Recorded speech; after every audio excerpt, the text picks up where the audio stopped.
Bonsoir et bienvenue aujourd'hui pour un nouveau Confesse vidéo.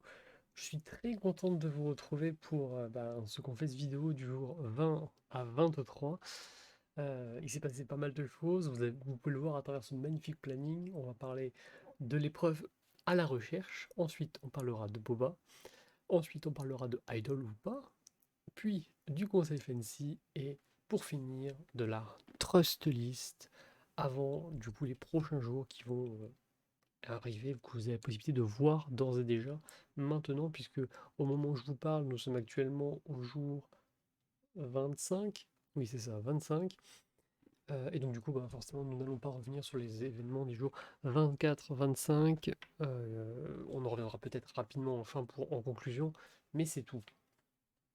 D'ailleurs, j'ai oublié de préparer un truc, ce n'est pas grave. Du coup, nous allons parler dans un premier temps de épreuve à la recherche. Épreuve à la recherche, qu'est-ce que c'est que cette épreuve? C'est une épreuve en équipe à nouveau, où en gros on devait retrouver un pirate, notre pirate barbe jaune qui est dans notre récit depuis le début. Il fallait le retrouver, pour cela on devait se séparer en deux binômes, moi avec Tislin et Miss Fortune avec Matt, qui avait pour objectif d'aller le plus vite possible retrouver le pirate. Et il y avait en solitaire une personne qui devait faire un taquin, et si la personne qui allait le plus vite remportait un petit avantage de moins 10 minutes sur le chrono, puisqu'il fallait faire le meilleur temps du coup, le temps le moins élevé. Euh, une épreuve assez dure, très dure, vous avez pu le voir. Alors, en vrai, l'épreuve était très très cool. Je continue de maintenir que je trouve que les épreuves sont cool dans leur globalité. Malheureusement, je trouve toujours que la difficulté est trop élevée. Euh, on va pas en revenir. Pour le coup, sur l'épreuve, il y a certains trucs que je suis pas convaincu. Parce qu'on était un peu face à une épreuve où, un peu comme on peut retrouver dans des portals, où on est en un face à l'autre et on doit résoudre des énigmes en communiquant. C'est une épreuve pas mal de communication du coup. Et en fait, je suis pas convaincu. Autant il y a certaines parties d'épreuves où je suis convaincu, genre les clés, je trouvais ça intéressant. Euh, Même la partie plan, c'était intéressant, même si c'était trop dur. Mais il y a d'autres parties où je suis pas convaincu du tout. Par exemple, à un moment, la personne qui avait le manuel devait voir avec des lettres commande, i et cuire. Je trouve que c'est pas. C'était un peu hors sujet par rapport à l'épreuve. Je trouve que ça manquait cruellement de dialogue sur ce passage-là, en tout cas, entre les deux personnes. Et puis surtout, j'ai pas été convaincu par la fin de l'épreuve avec cette histoire de on doit retrouver un pirate, mais en fait on a une liste énorme, et au final, dans cette liste, il y en a quatre qui sont donnés via la personne qui obtient qui doit taper les commandes, qui a quatre profils, qui doit dire, mais on ne sait pas vraiment c'est qui entre les quatre qu'on doit choisir. Je ne suis pas convaincu, vraiment, cette fin, et en fait, on nous a expliqué qu'en fait, il fallait qu'on ait les informations en se basant sur le récit. Oh, pourquoi on n'est pas resté dans le cadre de l'épreuve? Ça aurait été tellement plus intéressant. Du coup, voilà, cette épreuve, je l'ai beaucoup aimée. Je trouve qu'elle était très réussie. Quoi qu'il arrive, la totalité des épreuves sont bien foutues, je trouve. C'est un fait. Mais à part pour des petits détails par-ci par-là qui font que l'épreuve est un peu gâchée, là pour le coup, je trouve qu'elle est bien faite, mais elle est trop dure. Et, euh, et voilà, à part ces quelques petits détails, l'épreuve était très très cool. J'ai passé un mauvais moment dans le sens où je me suis pas mal fait chier, voilà. Mais voilà, c'est le jeu, c'est les règles. Pour gagner l'épreuve, il fallait bien sûr faire le moins bon temps. Si des personnes ne finissaient pas, il faut se rendre compte qu'on ne prenait pas le moins bon temps. On prenait, par exemple, si il y avait une équipe qui avait deux binômes qui finissaient, une équipe qui avait un binôme, eh bien c'était l'équipe qui avait les deux binômes qui finissaient qui arrivait.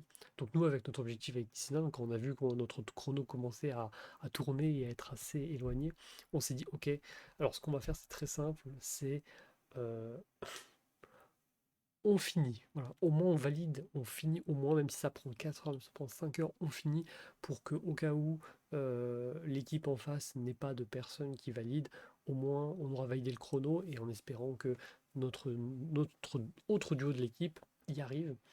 Malheureusement pour nous, on a fini, l'équipe en face aussi. mais on a toutes les 2 équipes ont eu un binôme qui n'ont pas terminé et donc ça se jouait sur la rapidité entre les 2 binômes qui ont terminé. Donc mon binôme avec Islin et le binôme d'en face, sauf que malheureusement nous avons pris beaucoup trop de temps et du coup nous avons perdu très largement. Je crois qu'on a perdu de quasiment 1 heure de différence, donc très largement, ce qui envoie notre équipe en conseil du coup. Un conseil. Et un conseil que j'aurais beaucoup voulu éviter, pour le coup, parce que ce que je. Parce que déjà, dans un premier temps, je suis pas mal en danger depuis le début, principalement bah, parce que Thiago m'a visé, pour des raisons que je continue de maintenir, je, ne sont pas claires. Et du coup, forcément, la logique voudrait que Matt suive. Et surtout, on a eu des mauvaises surprises, mais on en parlera un peu après. Du coup, on va parler de Boba en deuxième partie. Parce que il faut quand même que je parle de la relation que j'ai avec Boba depuis le début de l'aventure, qui est clairement mon allié numéro un de l'aventure. On se dit absolument tout, je lui fais une confiance extrêmement aveugle. Je pense que très clairement, à l'heure actuelle, c'est la personne que j'apprécie le plus, mais qui malheureusement a aussi les plus de chances d'aller extrêmement loin dans l'aventure, voire de gagner face à beaucoup de personnes. Donc c'est un allié sûr pour le moment, mais il va falloir à un moment ou à un autre qu'il soit mis en difficulté parce que moi j'ai été mis en difficulté, j'ai réussi à rebondir grâce à mes alliés, mais je sais très bien que face à des bobas, je me ferai éjecter. Donc il va falloir que j'agisse, je ne sais pas quand, euh, c'est pas d'actualité pour le moment, voilà, surtout que euh, pour le moment je profite vraiment de ma situation avec mes alliés, en espérant que ça poursuive bien évidemment pour les prochains jours. Mais on verra ce que ça va donner. Voilà, c'est simplement ça. J'apprécie beaucoup Boba. C'est une bonne personne. Il m'a raconté qu'il avait une idole pour ceux qui n'ont pas suivi. Donc on a pas mal discuté de ça. Peut-être de potentiels plans à l'avenir si la merge venait à arriver. C'est, on voit que c'est un bon allié pour l'avenir et surtout je suis bien avec. Genre, je m'entends bien. J'ai envie de discuter avec de tout et n'importe quoi. On s'apprécie. Alors, je sais pas si lui il le fait. Dans le cadre du jeu, c'est-à-dire pour m'avoir dans la poche, ou s'il le pense vraiment quand il me dit que c'est un ami et tout.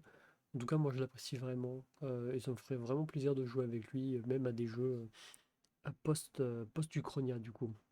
Donc voilà, c'est court, on a discuté rapidement de Boba. Moi je voulais parler de Boba parce que j'adore Boba. Et puis il mérite une partie à son nom dans mes confesses vidéo, donc voilà pourquoi j'ajoute Boba. Et puis au moins ça met d'accord un peu tout le monde, le fait que Boba c'est un allié fort, qui, euh,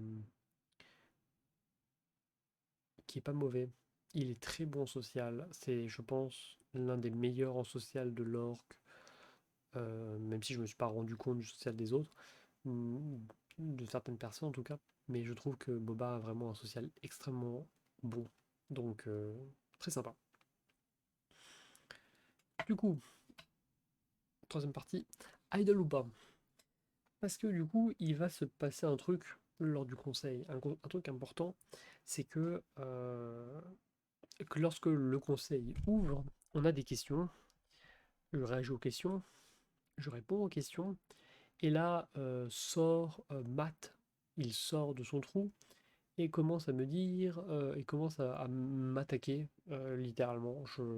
J'appelle ça une attaque, hein, clairement, où il commence à réagir à mes propos en disant que je suis hypocrite, que je dis des trucs, mais en fait, c'est pas vraiment ça que je pense et que je fais, puisque la preuve, au final, je veux tenter d'éliminer Matt.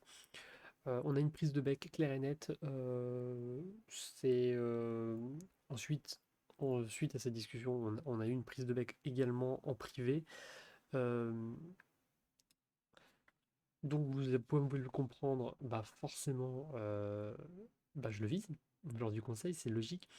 Mais surtout, bah, moi je suis en danger puisque automatiquement, avec cette prise de bec, c'est officiel, c'est soit moi, soit Matt, soit moi. Un peu de stress forcément parce que ben, comme vous le savez depuis maintenant le précédent confesse vidéo, ou l'avant ou encore le précédent, je sais plus. Mais du coup, j'ai été éjecté du Hollandais volant. Je n'ai plus qu'une vie. Donc si quelque chose se passe mal, c'est fini l'aventure pour moi.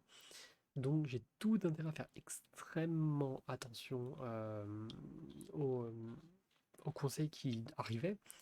Euh, Surtout que voilà, la prise de bec fait que je suis forcément visé. Et le souci, c'est que le fait qu'il ait fait une prise de bec avec moi me mettait dans un doute très particulier. Parce que je trouve qu'il est dans une position assez risquée. Et que malgré ça, il a quand même tenté d'agresser. Alors, j'exagère peut-être, même beaucoup, pas agressé, mais il m'a attaqué verbalement euh, en public et puis ensuite en privé. Et donc, ça me surprenait, je me posais la question s'il avait une idole. Parce que déjà, dans le premier temps, même si Boba, l'idol côté Fancy, bon, on connaît pas que Matt vient du côté Ranger, donc il peut parfaitement l'avoir récupéré avant de venir sur Fancy. Donc, il fait partie des personnes qui pouvaient potentiellement l'avoir. Et en arrivant du coup ici, la question se posait de est-ce qu'il l'avait ou pas. Voilà, c'est ça la question, c'est est-ce qu'il l'avait ou pas. Euh, le souci, c'est que à côté de ça, on avait Miss Fortune qui me disait oui, mais non, faut se rendre compte, il avait très très peur du présent conseil. Je pense qu'il l'aurait joué si il l'avait, mais ça, on n'en est rien sûr. On n'en est pas sûr du tout. Ça, le problème de ce genre de déclaration, c'est que une personne peut parfaitement jouer le bluff dès qu'il a l'information de pas jouer pour au final avancer. Le problème de ce système de collier d'immunité d'idol aussitôt, avec le système de double vie, c'est qu'on a tendance à vouloir le conserver en sachant que ben, on n'est pas forcément éliminé et donc à notre tour pouvoir l'utiliser ensuite. Donc ça fait que c'est un atout qui, même si on est en danger, n'est pas forcément jouable. Donc je ne sais pas s'il l'a, puisque Matt était confiant. Notre plan était très simple. C'était, on avait deux plans en fait. On avait un plan court terme, comme je le dis dans mon confesse, c'est un plan long terme. Court terme dans le sens où on s'assure quoi qu'il arrive de passer, mais ça peut casser des alliances, principalement avec Tislin, qu'on voulait particulièrement garder avec nous parce que ben, ça nous fait un allié de plus pour une potentielle merge. Euh, et un autre plan, pour le coup plus long terme, mais plus risqué parce que il y avait une possibilité qu'on se fasse avoir. Voilà. Le plan le plus simple, le plus court, c'était simplement que moi je vote avec Tislin, mais Boba et Miss Fortune votent Tislin. Donc moi je voterai sur Matt avec Tislin, et Boba et Miss Fortune voteraient sur Tislin. Si Tislin décidait de jouer avec Boba en votant moi par exemple, et bah du coup ça crée une égalité entre Tislin et moi, et c'est Tislin qui sortait. Si Tislin décidait de jouer avec moi sur Matt, ça crée une égalité entre Matt et Tislin, et du coup c'est Matt qui sortait. Euh, S'il décide de jouer n'importe quoi d'autre, en fait le souci c'est que si Tislin jouait n'importe quoi d'autre, décidait de ne pas suivre Matt mais de voter quelqu'un d'autre, c'était Tislin qui sortait. Donc en fait le souci de ce plan, c'est que ça comptait, ça veut dire que Tislin était joué avec nous, mais s'il joue pas avec nous, et ben on le perd. En fait, on le perd automatiquement, quel que soit le lore. Et en fait, le souci, c'est qu'on se mettait à dos deux personnes. On se mettait à dos Matt et Tislin, quel que soit le plan, en fait, quelle que soit la combinaison. Puisque si Tislin sortait, et ben Tislin sortait, on l'avait à dos parce qu'il sort, mais on avait Matt à dos parce que on l'avait visé. Si Matt sortait, on. Ben, même si Matt sortait, bon, forcément on l'avait à dos parce que c'est mon sort Matt, et surtout Tislin on l'avait à dos parce qu'il avait quand même deux votes sur son cul. Donc c'était un peu risqué, alors que l'autre plan c'était très humble, c'est moi et Boba on vote Matt avec Tislin, euh, Miss Fortune vote Tislin, et du coup on a Matt qui vote bah, certainement quelqu'un d'autre, donc moi du coup, et du coup c'était pour forcer une égalité en cas où si Tislin déciderait de turn avec Matt, dans le sens où moi et Boba comme on vote des Matt, et ben, on s'assurer quoi qu'il arrive le coup. Euh, mais si Tislin décidait de turn avec Boba, eh ben, on avait deux votes contre deux votes et il y avait égalité. Le petit souci, c'est qu'il y avait une chose qui pouvait nous tuer, c'était si Matt jouait l'idol et a récupéré Tisla au passage. Du coup, ce qui faisait que malgré le speed de vote, ça ne passait pas. On était niqué dans le sens où si Matt décide de jouer une idol, ça veut dire qu'il reste plus que Tislin, Boba et Miss Fortune, sachant que Miss Fortune votait Tislin. Boba et Boba, Matt et Tislin pouvaient voter ensemble et éliminer qui ils voulaient. Au final, on a gardé le plan 2 parce que c'est celui le mieux possible, puisque au moins on ne perdait pas l'allié Tislin et on validait le fait qu'on voulait jouer avec lui. Euh, on validait le fait qu'on voulait jouer avec lui. Ce qui est, je pense, ce qu'il y avait de mieux à faire pour le long terme. Et on a bien fait, puisque ça s'est très bien passé. 3 votes sur Matt, un vote sur moi et un vote sur Tislin. Le plan s'est parfaitement déroulé. J'ai parlé du conseil. Je viens de parler du conseil, j'ai fini. Du coup, voilà, on passe au conseil, voilà, 4. Oui, voilà, Matt s'est fait éliminer. Du coup, Matt, je vote contre toi. Euh, je vote contre toi parce que c'est le plan. Genre, je pense que tu es une personne sympa. Je trouve juste avant le conseil, on a eu un long voc où on a joué ensemble. Ça s'est bien passé. Je trouve que tu es une personne très sympathique. Donc voilà, je vote parce que malheureusement, j'ai que des alliés dans l'équipe. Boba est mon allié, Miss Fortune mon allié, Tisla est mon allié. Tu es la seule personne avec qui je suis pas allié et donc forcément, je dois les protéger et la manière de les protéger, c'est de t'éliminer. Donc voilà, désolé, c'est pas contre toi, mais c'est contre toi. En tout cas, voilà, le conseil est passé. Matt est sorti comme je voulais annoncer. Ça s'est très bien passé. Je suis très contente du résultat du conseil. Et allez à Test. Allez à Test. Du coup, on va quand même vous présenter ma trust list, puisqu'on passe en cinquième partie, la trust list.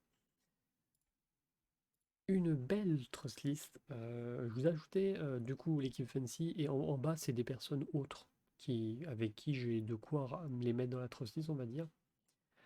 Du coup, ici, Boba et Miss Fortune, mes deux grands alliés.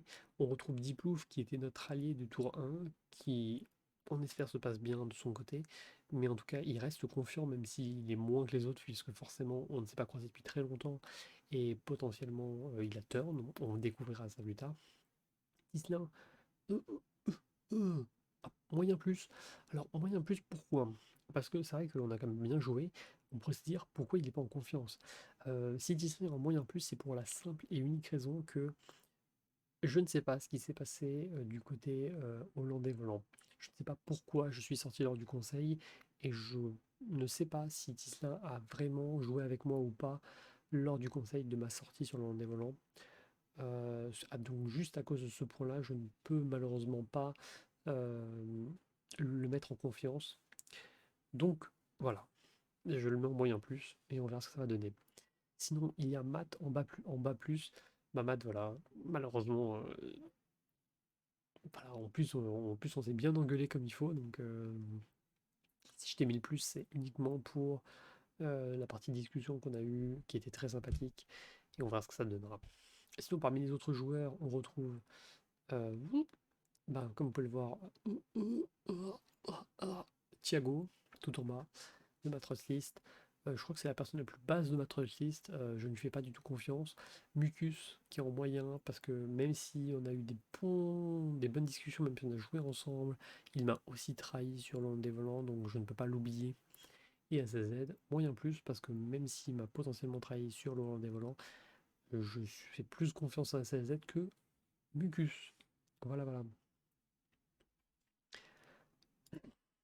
Et du coup, voilà, c'est ainsi que se termine ce confesse vidéo. Un confesse vidéo qui a été coupé un tout petit peu, mais pas grand-chose. Voilà. Bon, sur ce, comme vous l'avez peut-être pu le découvrir, c'est la merge. Alléluia. Euh, on va quand même revenir sur un dernier point avant de conclure que définitivement cette vidéo, de la couper. Sachez que aucune personne n'a été éliminée définitivement durant le chapitre 6. C'est-à-dire que Matt a encore sa vie de l'autre côté, et ça veut dire que toutes les personnes qui étaient sur le camp des Hollandais volants, il y a toutes les personnes qui ont été éliminées avaient encore une vie du côté-là. Et du coup, arrive un point important. Thiago peut encore revenir. J'ai envie de déprimer, hein. Le souci actuellement sur le camp, en tout cas où je suis allé, c'est que, comme vous le savez, il y avait SLZ, Mucus, Thiago et Tislin. Si personne n'est éliminé de leur côté, ça veut dire que c'est soit Tislin, soit Mucus qui s'est fait éliminer. Oh, non, je vous ai pas fait d'auto-donneur, n'ayez pas peur. L'énorme souci, c'est que c'est la merde. En fait, c'est la merde. Je suis dans la merde quoi qu'il arrive. En fait, j'ai très peur du retour des autres. Je sens gros comme une maison que Thiago va revenir, que Thiago s'est sauvé, je ne sais pas comment, mais je suis profondément encore énervé de ce qui s'est passé dans le Hollandais Volant parce que je ne comprends pas ce qu'ils ont fait. Thiago est dangereux et il continue de le maintenir avec eux. Je ne comprends pas.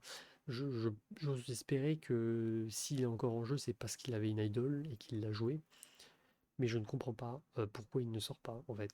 Et j'ose espérer il sortira durant ce chapitre 7 parce que ça craint énormément. Ça craint énormément. J'ai pas envie de le voir arriver parce que je sais qu'il va être contre moi.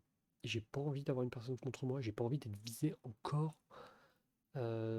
post-merge. Donc on verra ça lors du prochain confesse vidéo. Merci à tous. À la prochaine. C'était Planche Toshi. Out.